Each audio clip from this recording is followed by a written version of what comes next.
তো আমি নিজেকে অত্যন্ত ভাগ্যবান বলে মনে করি যে এরকম একজন যিনি সবসময় গৌরাঙ্গ এবং নিত্যানন্দ প্রেমে নিমগ্ন এরকম মহান ব্যক্তি ছিল গুরুদেব। তার সেবা আমি করার সুযোগ পেয়েছি। গুরু মহারাজ সবসময় তিনি গৌরাঙ্গ এবং নিত্যানন্দ প্রেমে নিমগ্ন থাকেন সব সময়। তিনি কখনো যদি সুযোগ পান ফ্রি, তখন উনি কান্না করেন গৌরাঙ্গ এবং নিত্যানন্দপুর প্রেমে। যখন লোকের সাথে কথা বলেন তখন তো ঠিক আছে কথা বলেন, কিন্তু উনি যখন একা একা গায়ত্রী করেন বা গুরু মহারাজ কখনো একা একা বসে থাকেন, উনি গৌরাঙ্গ মহাপ্রভু নিত্যানন্দ প্রেমের সবসময় উনি কান্না করেন। এরকম মহান ব্যক্তির দর্শন এবং যদি ওনার গায়ে হাওয়া লাগে তো নিজেকে ভাগ্যবান বলে মনে করি, এবং আমি অত্যন্ত ভাগ্যবান যে ওনার সেবা করার সুযোগ পেয়েছি। ভগবানের লীলা যেরকম অত্যন্ত মধুর, সেরকম ভগবানের শুদ্ধ ভক্ত ছিল গুরুদেবের লীলা অত্যন্ত মধুর। ভগবান শ্রী রামচন্দ্র যখন আবির্ভূত হয়েছিলেন, তার এত সুন্দর মধুর লীলা, তো ভগবানের লীলায় সবাই আকৃষ্ট হয়েছিলেন। এমনকি মানুষ, দেবতা, পশু পাখি, গাছপালা সবাই আকৃষ্ট হয়েছিলেন ভগবানের এত। ভগবান শ্রীরামচন্দ্রের যে রূপ, যে গুণ, যে লীলা, সকলে আকৃষ্ট হয়েছিলেন। ভগবান শ্রী চৈতন্য মহাপ্রভুর লীলা এত মধুর যে ওনার পশু পাখি পাষাণ পর্যন্ত সকলে ওনার লীলা আকৃষ্ট হয়েছিলেন। ঠিক সেরকম গুরু মহারাজের লীলা এত অপূর্ব, এত সুন্দর, এত মহিমান্বিত যে সকলে আকৃষ্ট হয়। তো গুরু মহারাজ শ্রী চৈতন্য মহাপ্রভু দুটো জিনিসের উপরে বেশি গুরুত্ব দিয়েছেন, দুটো জিনিস, দুটো শিক্ষা দিয়েছেন। একটা হচ্ছে সবসময় বৈষ্ণব সেবা, আর একটা হচ্ছে নিরন্তর নাম সংকীর্তন। চৈতন্য মহাপ্রভু যখন জগায় মাধাইকে উদ্ধার করলেন, তখন জগায় মাধাই খুব অনুশোচনা করছিলেন যে হে প্রভু, আমরা খুব পাপী, এমন কোনো পাপ নেই যে আমরা করিনি, তো এই পাপ থেকে আমরা কিভাবে উদ্ধার হব, আমাকে কৃপা করে কিছু সেবা দিন। তখন মহাপ্রভু বলেছিলেন যে তোমরা সবসময় বৈষ্ণব সেবা করো আর নিরন্তর নাম সংকীর্তন করো। তো শ্রীল গুরু মহারাজের জীবনে থেকে আমরা দেখতে পাই ওনার এত শরীর খারাপ হওয়া সত্ত্বেও উনি সবসময় বৈষ্ণব সেবায় উনি রত থাকেন। সবসময় যে কোনো পরিস্থিতিতে উনি মানে বৈষ্ণব সেবায় সবসময় উনি করে যান। একবার জননিবাস প্রভু, আমাদের মায়াপুর মন্দিরের পূজারী, হেড পূজারী, উনি বলছিলেন যে জয়প্রতাকা মহারাজ উনি ওনার যে জীবন ধারণ করে আছেন তার একটা মাত্র উদ্দেশ্য হচ্ছেন বৈষ্ণব সেবা। বৈষ্ণব সেবা ছাড়া উনি কিছু জানেন না। তো গুরু মহারাজ যখন একবার অনেকদিন আগে যখন সুস্থ ছিলেন, উনি মালদাতে গিয়েছিলেন সাফারি ভক্তদেরকে নিয়ে। তখন গঙ্গা সাফারি একটা অনুষ্ঠান হয়েছিল। তো গঙ্গা সাফারিতে গুরু মহারাজ প্রত্যেক বছর যায় গৌর পূর্ণিমার পরে পরে। তো সেই সময় কানাইনাটশালা, পানিহাটি, রামকেল্লি, মালদা এরকম একটা অনুষ্ঠান হয়েছিল। তো গুরু মহারাজ যখন মালদাতে গিয়েছিলেন, পৌঁছেছিলেন, তখন অনেক ভক্তর শরীর অসুস্থ হয়ে গিয়েছিলেন, তাদের সকলে প্রায় ডায়রিয়া হয়ে গিয়েছিলেন। তো গুরু মহারাজ তখন যখন শুনলেন যে ভক্তদের শরীর অসুস্থ হয়ে গেছে, সবাই ডায়রিয়া মতো হয়ে গেছে, তখন গুরু মহারাজ নিজে বাজার থেকে চিরা, দই, তারপরে এসবগুলো ভুসি সমস্ত কিছু উনি কিনে নিয়ে এসেছেন। কিনে নিয়ে এসে সকল ভক্তদেরকে যে ওদের খাইয়েছে প্রাথমিক চিকিৎসা করার জন্য। তো গুরু মহারাজ সকলকে খাইয়েছে। তো যার অনেকে কিছু কমেছে, অনেকে ভালো হয়েছে, কিন্তু সকলের ভালো হয়নি। তো গুরু মহারাজ বিকালবেলা উনি ডাক্তারকে ডেকে নিয়ে এসেছেন। তো যখন ডাক্তার এসেছে তখন সন্ধ্যা 5:30 বাজে। যখন 5:30 বাজে তখন গুরু মহারাজ ওই যেখানে ভক্তরা থাকতেন, তো ওটা একটা ধর্মশালা ছিল, মালদা ধর্মশালা। তো গুরু মহারাজ তখন কিছু ভক্ত আছে যারা ইংলিশ জানে না, স্পেনিশ জানে, আর কিছু ভক্ত আছে যারা রাশিয়ান জানে, ইংলিশ জানে না। তো গুরু মহারাজ ডাক্তারের সাথে ছিলেন। তো 5:30 থেকে শুরু করে এরকম অনেক রাত্রি পর্যন্ত গুরু মহারাজ প্রত্যেকটা ভক্তর ঘরে ঘরে ডাক্তারকে নিয়ে গিয়েছিলেন। আমি যখন গুরু মহারাজের রাত্রিতে ডিনার প্রসাদ নিয়ে গেছিলাম তখন বাজে 7:30 সময়। গুরু মহারাজ সাধারণত ডিনার প্রসাদ পান 7:30 থেকে 8টার মধ্যে। তো আমি নিয়ে গিয়ে অপেক্ষা করে আছি। গুরু মহারাজ বলছে আসছি আসছি, এরকম করতে করতে করতে করতে রাত্রি 11টা বেজে গেল। যখন রাত্রি 11টা বেজে গেল তখন গুরু মহারাজ সমস্ত ভক্তদেরকে মানে সব ট্রিটমেন্ট কমপ্লিট করে গুরু মহারাজ চলে এলেন। তখন গুরু মহারাজ বললো গাড়িতে চলো। তা গুরু মহারাজ ছিলেন যেখানে, তো একটা ভক্তের বাড়িতে, ওই ধর্মশালা থেকে কিছুটা দূর আছে। তো গুরু মহারাজ গাড়িতে যেতে যেতে উনি রাত্রিকালীন উনি প্রসাদ ওইখানেই গাড়িতেই পেলেন। তো গুরু মহারাজ উনি যদি চাইতেন তাহলে কোনো ভক্তকে বলতে পারতেন যে তুমি ডাক্তারের সঙ্গে থাকো এবং ওদের সেবা করো। গুরু মহারাজ যে সুযোগ পেয়েছে বৈষ্ণব সেবা করার, উনি ওটা ছাড়েননি, ওটা গ্রহণ করেছে।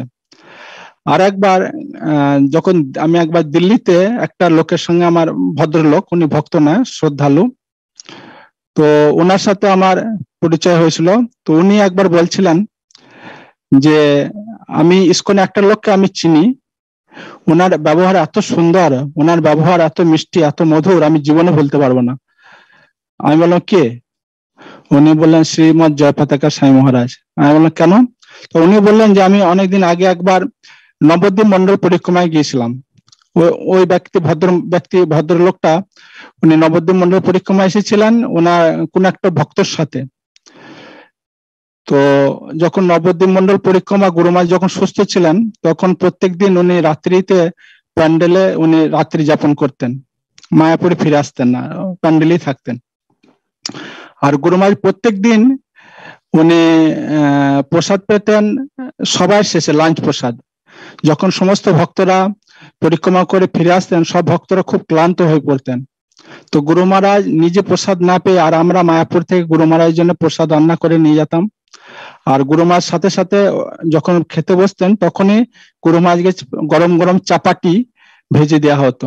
তো আমাদের কাছে ছোট গ্যাস ছিল, তো গ্যাসে করে চাপাটি ভেজে দেওয়া হতো। তো আমরা বসে থাকতাম যে গুরু মহারাজ কখন প্রসাদ পেতে আসবে। আর গুরু মহারাজ প্রত্যেকটা ভক্তর কাছে পরিক্রমার শেষে সব ভক্ত যখন প্রসাদ পেতে বসতো সব ভক্তের কাছে গুরু মহারাজ নিজে যেতেন এবং সমস্ত ভক্তদের কাছে জিজ্ঞাসা করতেন তাদের সুবিধা অসুবিধা, তাদের ঠিক মতো মানে তার ওষুধ পাচ্ছে কিনা, জল পাচ্ছে কিনা, তাদের প্রসাদে কোনো অসুবিধা হচ্ছে কিনা, আর তাদের কারো কারো হাঁটতে অসুবিধা হতো, ঠিক মতো হাঁটতে পারছে কিনা, তার সমস্ত সুবিধা অসুবিধা জিজ্ঞাসা করতেন।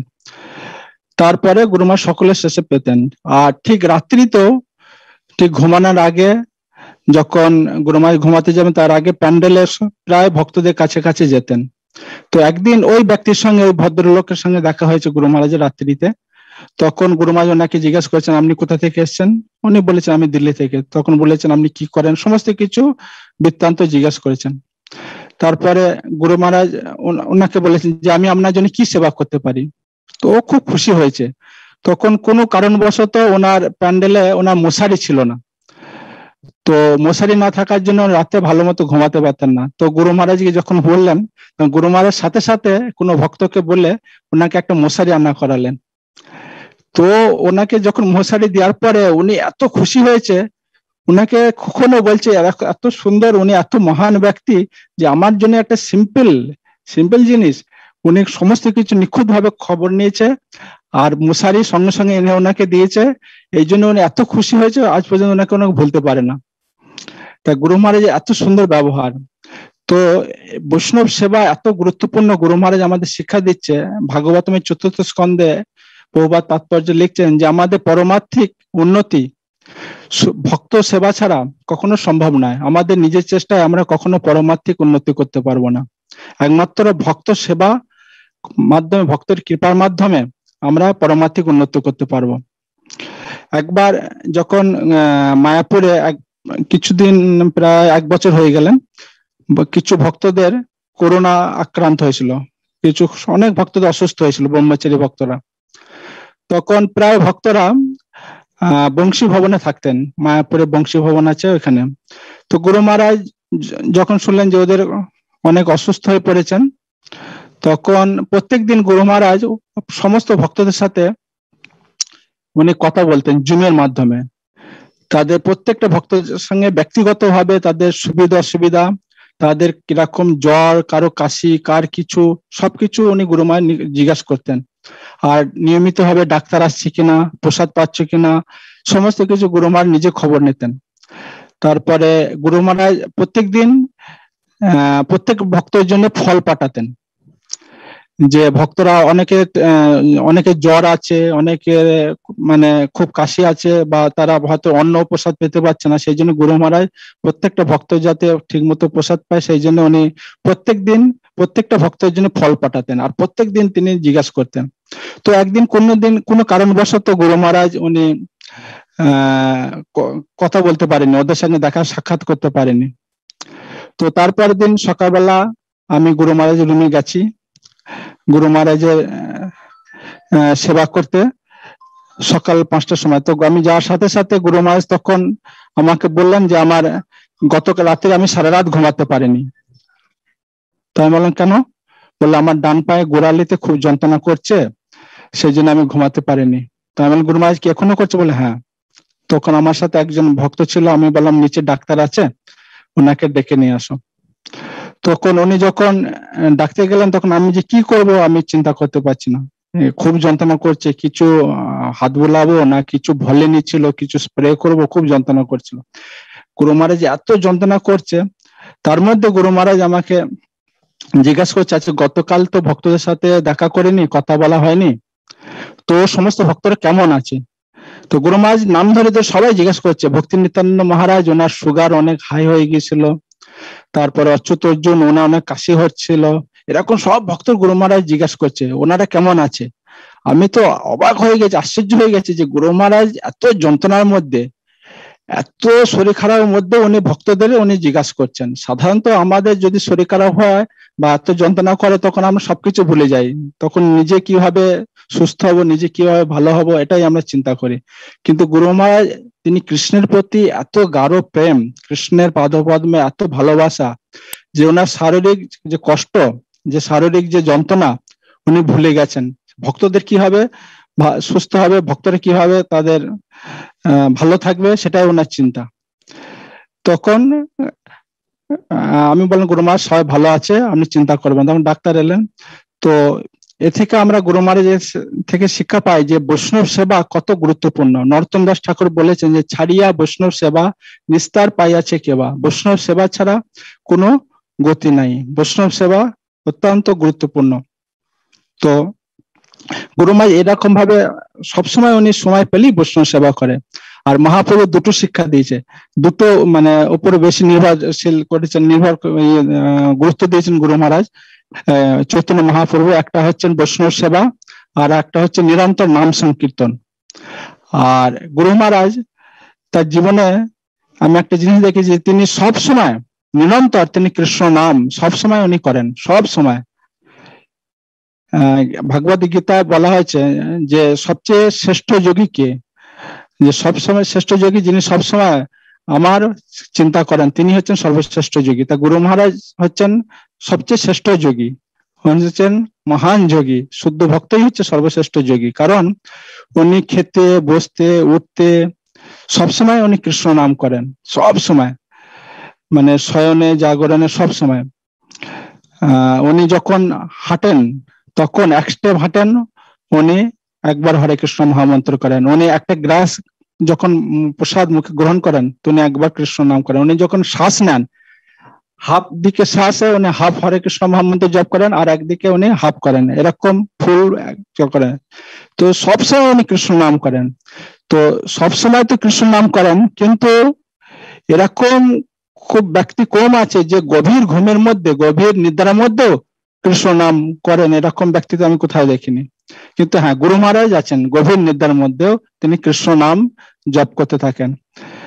কিছুদিন আগে গুরু মহারাজ যখন আমি সকালবেলা এলাম তখন গুরু মহারাজ বলছিলেন যে আমি যখন রাত্রিতে গভীর ঘুমাচ্ছিলাম, গভীর নিদ্রায় ছিলাম, তখন যে রাত্রিতে নাইট শিফট করে সে এসে আমাকে ডেকে তুললো যে গুরু মহারাজ আপনি ঘুমাচ্ছেন না কেন, ডাকছে, অনেক ডাকছে, আমি গভীর ঘুমাচ্ছি, আমাকে এসে ডেকে তুলে গুরু মহারাজ আমাকে বললো যে আপনি ঘুমান।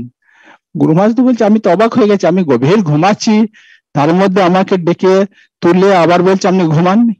আমি বললাম গুরু মহারাজ এরকম কেন করলো? বললাম আমি জানি না। তারপর যে নাইট শিফট করে তাকে গিয়ে আমি জিজ্ঞাসা করলাম যে গুরু মহারাজ বলছিলেন যে গুরু মহারাজ ঘুমাচ্ছেন, আর সেখানে তুমি গিয়ে গুরুমাকে ডেকে তুলে আবার বললেন ঘুমাচ্ছে, গুরুমা জানি ঘুমান, গুরুমা ঘুমাচ্ছে, গুরুমা ডেকে তুলে আবার বলছে গুরুমা জানি ঘুমান। এটা কিরকম? বলছে গুরুমা যদি ঘুমায় তাহলে গুরু মহারাজ কি করে জপ করবে?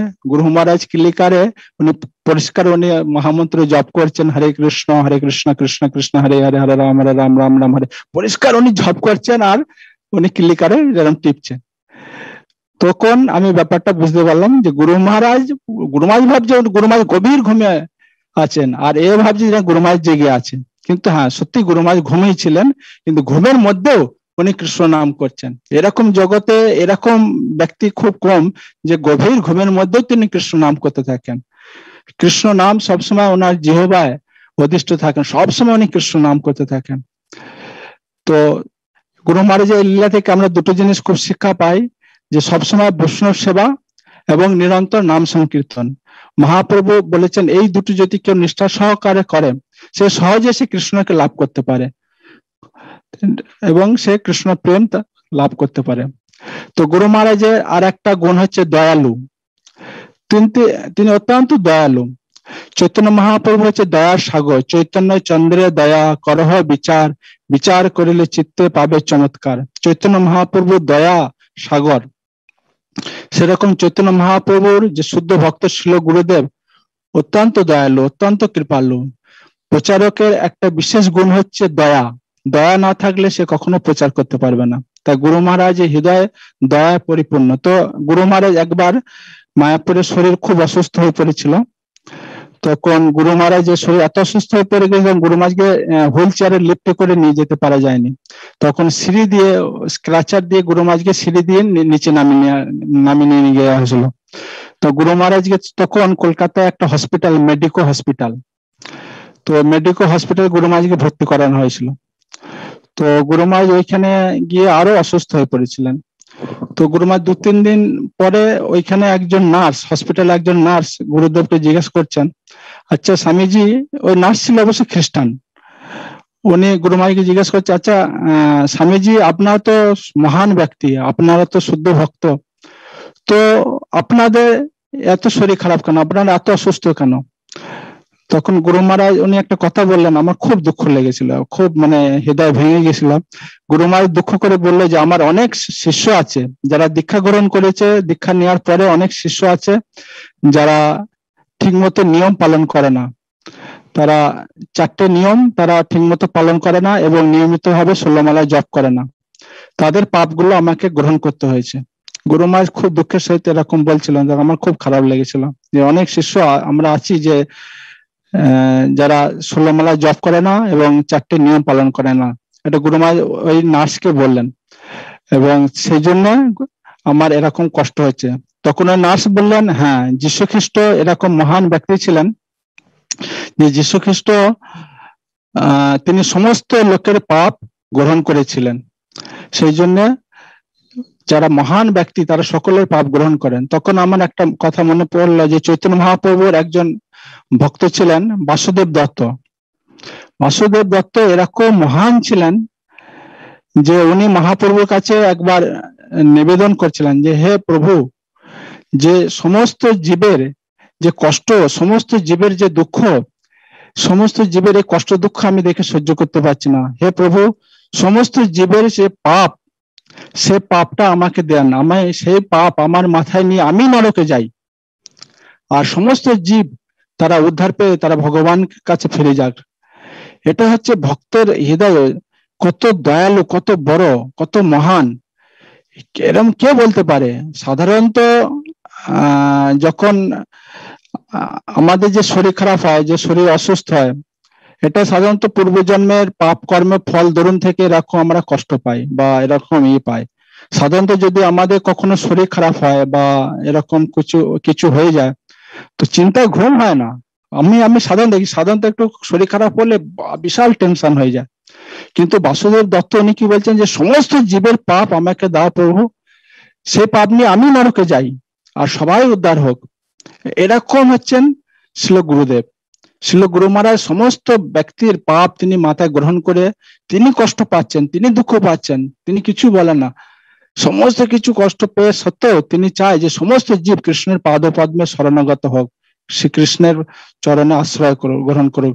এটা ছিল গুরু মহারাজের ভাবধারা। তো গুরু মহারাজ এরকম দয়ালু, এত কৃপালু। তো একবার যখন একটা কিছুদিন আগে বাংলাদেশের স্বামীবাগ মন্দিরে কিছু ভক্ত করোনা দ্বারা আক্রান্ত হয়েছিল বলছি। তো যখন করোনা দ্বারা আক্রান্ত হয়েছিল তখন গুরু মহারাজ মাঝে মাঝে ভক্তদের সঙ্গে, চারুচন্দ্র প্রভু, জগৎগুরু প্রভুর সঙ্গে যোগাযোগ করতেন, ভক্তদের খবর নিতেন।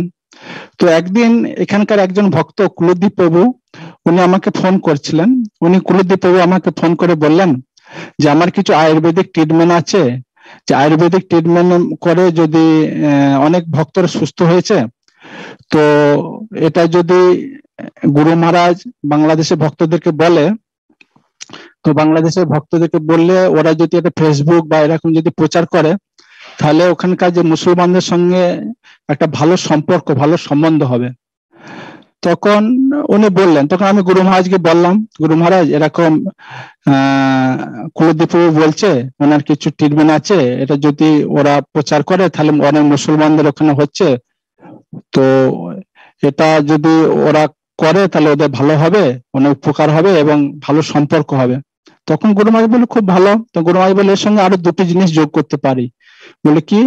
তা আমরা বলতে পারি যে আমরা কৃষ্ণ নাম করছি, না, গুরু মহারাজ বললেন আমরা ভগবানের নাম করছি আর আমরা নিরামিষ খাই, সেই জন্য আমাদের তাড়াতাড়ি সুস্থ হয়ে গেছে, এটা বলতে পারি। তো নারুগোপাল প্রভুকে বলা হলো যে এটা বলার জন্য, তো নারুগোপাল প্রভু বলেছিলেন। তো নারুগোপাল প্রভু কিছুক্ষণ পরে ফোন করে উনি বললেন যে কৃষ্ণ কীর্তন প্রভু আর ওখানকার ভক্তরা বলছেন যে মুসলমানদের সম্বন্ধে কিছু বলা উচিত নয়, তো ওদেরকে খারাপ বললেও খারাপটা গ্রহণ করবে, ভালোটা বললেও খারাপ গ্রহণ করবে, এই জন্য ভালো এবং মন্দ ওদের মধ্যে কিছু বলে না বলে নিরপেক্ষ থাকা উচিত। তখন আমি গুরু মহারাজকে বললাম, গুরু মহারাজ এরকম বলছেন, যে নারগোপাল প্রভুদের সঙ্গে কথা বলেছেন, এবং গুরু মহারাজকে বললাম যে এরকম চাইছে যে ভালো এবং খারাপ ওদের সম্বন্ধে না বলাই ভালো, সবসময় ওরা খারাপটাই নয়, নিরপেক্ষ থাকা ভালো। তখন গুরু মহারাজ এরকম রেগে গেলেন, মানে আমি দেখিনি। গুরু মহারাজ রেগে বললেন তোমরা কি চাও, ওরা মরুক, ওরা মুসলমান বলে ওরা মরুক, ওরা ভগবানের সন্তান নয়, সমস্ত জীব হচ্ছে ভগবানের সন্তান, ওরা মুসলমান বলে ওরা কষ্ট পাবে। তো আমি তো অবাক হয়ে গেছি যে গুরু মহারাজের এত দয়া ভাব। সাধারণত আমরা কি ভক্তদের যে আমাদের যারা ভক্ত বা আত্মীয় স্বজনের জন্য আমরা চিন্তা করি, কিন্তু গুরু মহারাজ সকলের জন্য চিন্তা করেন যে ওরা কি হবে ভগবানের নাম করবে, ওরা কি হবে সুস্থ থাকবে, ওরা কি হবে। গুরু মহারাজের মানে এরকম দয়া দেখা যায় না, এরকম তো মানে হৃদয় এত করুণা পরিপূর্ণ গুরু মহারাজ।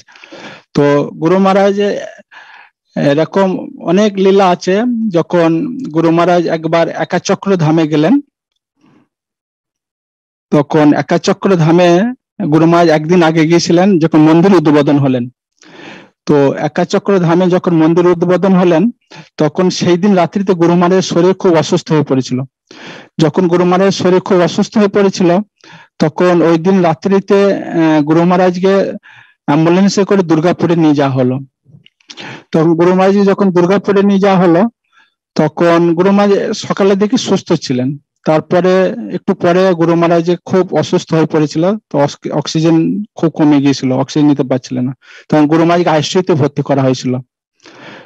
তখন দুর্গাপুর হসপিটালে যখন আইসিইউতে ভর্তি করা হয়েছিল, তখন গুরু মহারাজ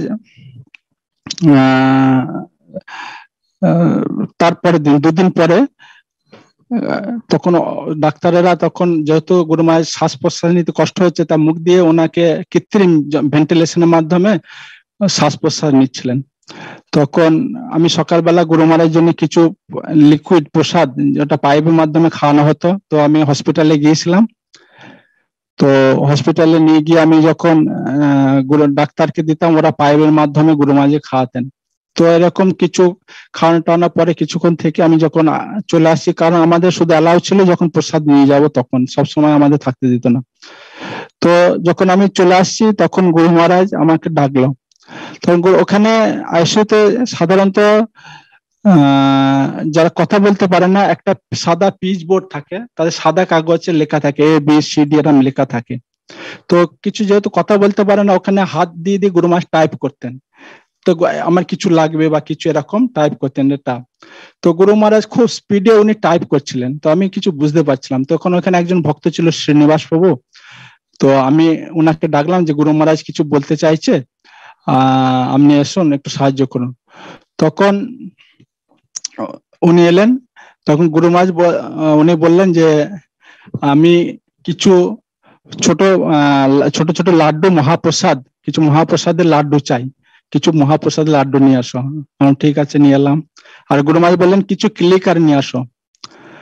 তারপর ক্লিকার নিয়ে আসা হলো, বলে কিছু ছোট ছোট বই আছে, প্রহ্লাদ উপদেশ, ধ্রুব উপদেশ, এরকম ছোট বই নিয়ে আসো। তো গুরু মহারাজ বললেন এগুলো সবাইকে দাও, মহাপ্রসাদ যত নার্স, যত ডাক্তার, যত স্টাফ ওখানে যারা ক্লিন করে সবাইকে দাও। সবাইকে মহাপ্রসাদ দিল, আর যারা ডাক্তার নার্স ওদেরকে বই দিল, আর ক্লিকার যারা ডাক্তার ছিল নার্স ছিল ওদেরকে ক্লিকার দিল, এবং গুরু মহারাজ তাদেরকে কার্ড দিল এবং বললো আমাকে যে কিভাবে জব করতে হয় ওদের দেখিয়ে দাও। মানে যারা ডাক্তার নার্স ওরা তো অবাক হয়ে গেছে যে সাধারণত আইসিইউতে যারা থাকে খুব যন্ত্রণায় তারা ছটফট করে, তারা চিৎকার করে, বিভিন্ন আওয়াজ করে, তার সাধারণ থাকে না। আর গুরু মহারাজ এত শরীর অসুস্থ থাকা সত্ত্বেও উনি এরকম করে যাচ্ছে, ডাক্তার অবাক, আমি নিজেই অবাক হয়ে গেছি। গুরু মহারাজ যে এত অসুস্থ, মানে গুরু মহারাজ ওই দুর্গাপুরে এত শরীর অসুস্থ হয়ে গেছিল, তারপরের দিন অ্যাম্বুলেন্স করে দিল্লিতে নিয়ে যাওয়া হয়েছিল, খুব অসুস্থ হয়ে পড়েছিল। এরোপ্লেন, ছোট এরোপ্লেনে করে, যাতে মানে সবকিছু অ্যাম্বুলেন্সের ব্যবস্থা থাকে, তারপরের দিন নিয়ে যাওয়া হয়েছিল। তো গুরু মহারাজের শরীর এত অসুস্থ হওয়া সত্ত্বেও উনি যে ওনার যে স্থিতি, গুরু মহারাজের যে সমস্ত বদ্ধ জীব কিভাবে কৃষ্ণ ভাবনামৃত হবে, কৃষ্ণের পাদপদ্মে আশ্রয় গ্রহণ করবে, ওনার যে চিন্তা, ওনার যে ভাবধারা, সেটা কখনো স্থিতি থেকে কখনো উনি বিচ্যুত হন না। এত শরীর খারাপ সত্ত্বেও, এত শরীর অসুস্থ থাকা সত্ত্বেও উনি সব ওইখানে প্রচার করে যাচ্ছেন। তো এটা হচ্ছে গুরু মহারাজের দয়ার ভাব, এত করুণা ভাব। তো গুরু মহারাজের আরেকটা গুণ হচ্ছে দৈনতা। গুরু মহারাজের এত মহান, এত শ্রেষ্ঠ হওয়ার সাথে গুরু মহারাজের দৈনতা যে এত ভাব, চৈতন্য মহাপ্রভু বলছে তৃণদপি শুনেছেন তরুরপি সহিষ্ণু না অমানি না মানদনা কীর্তনীয় সদা হরি।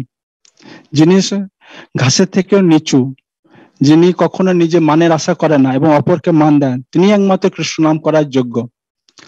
এটা আমরা দেখি শিল গুরুদেব, তিনি এত মহান শ্রেষ্ঠ হওয়া সত্ত্বেও এত দৈন্য, তার এত দৈন্যতা দেখা যায় না, এটা খুব বিরল গুরু মহারাজের দৈন্য। তো এখানে একটা নবদ্বীপ মন্ডল পরিক্রমায় যারা গেছেন তারা দেখবেন যে মামগাছি সারঙ্গ মহারাজের শিল্পাট আছে, ওইখানে একজন দাদু থাকতেন, অনেক দিন ধরে উনি ওখানে বিগ্রহের সেবা করছিলেন। তো ওই মামগাছি ওই যে দাদু, আমরা একবার মন্দিরে গেছিলাম দর্শন করতে, তো উনি আমাকে জিজ্ঞাসা করছেন যে তুমি কোথা থেকে এসছো বাবা? আমি বললাম আমরা ইস্কন মায়াপুর থেকে এসেছি। বলো ও ওইখানে জয় পতাকা মহারাজ উনি খুব শ্রেষ্ঠ, উনি খুব মহান। আমরা কেন? তখন ওই দাদু বলছিলেন যে আমি একবার মায়াপুরে বেড়াতে এসেছিলাম, যখন মায়াপুরে আমি বেড়াতে এসেছিলাম তখন বললো পঞ্চতত্ত্ব মন্দিরে, আমি যখন ভগবান পঞ্চতত্ত্বর কাছে মন্দিরে ছিলাম তখন মহারাজ উনি পঞ্চতত্ত্বের উপরে অল্টারে ছিলেন। তখন মহারাজ যখন আমাকে দেখতে পেলেন উনি অপর থেকে নেমে এসে আমাকে দণ্ডবাদ প্রণাম করলেন, পুরো একদম মন্দিরের সাইডে আমাকে প্রণাম করলেন। তখন আমি দাদু বলছে আমি মহারাজ কিছু, মহারাজ আমি এরকম কেন করছেন, এটা কিরকম স্বভাব হয়? তো উনি বলছেন আপনার মতো বৈষ্ণব শ্রেষ্ঠ ব্যক্তি আপনি এসেছেন, তো আমার উচিত আপনাকে কিছু সেবা শুশ্রূষা করা, আমরা কি সেবা করতে পারি? তখন ওই দাদু বলছেন যে ফলবন্ত বৃক্ষ সবসময় নিচে নেমে যায়, যে বৃক্ষে খুব ফল আছে সেই গাছ অটোমেটিক ভাবে নিচে নেমে যায়। সেরকম যে শুদ্ধ ভক্তের, যে ব্যক্তির অনেক গুণ আছে সে অটোমেটিক ভাবে দৈন্য হয়ে যায়। চাই শুদ্ধ ভক্তের একটা গুণ হচ্ছে দৈন্যতা, কারণ উনি সমস্ত গুণে গুণান্বিত গুরু মহারাজ, সেই জন্য অনেক ভাব হচ্ছে দৈন্যতা। তো গুরু মহারাজ এত দৈন্য।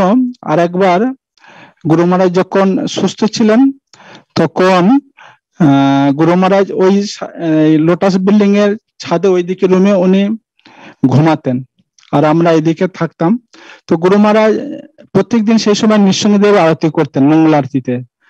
প্রত্যেকদিন ভোরবেলা তাড়াতাড়ি স্নান করে উনি তাড়াতাড়ি যেতেন, তখন গুরু মহারাজের ছাদের লিফট ছিল না, তো উনি সিঁড়ি দিয়ে নামতেন, তো নেমে উনি গিয়ে নৃসিংহদেবের আরতি করতেন।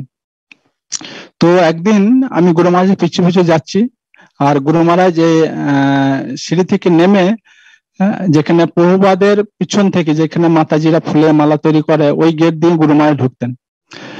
তো ওইখানে যখন ঢোকে তখন একজন ব্যক্তিকে উনি হরে কৃষ্ণ হাত জোর করে হরে কৃষ্ণ বললেন।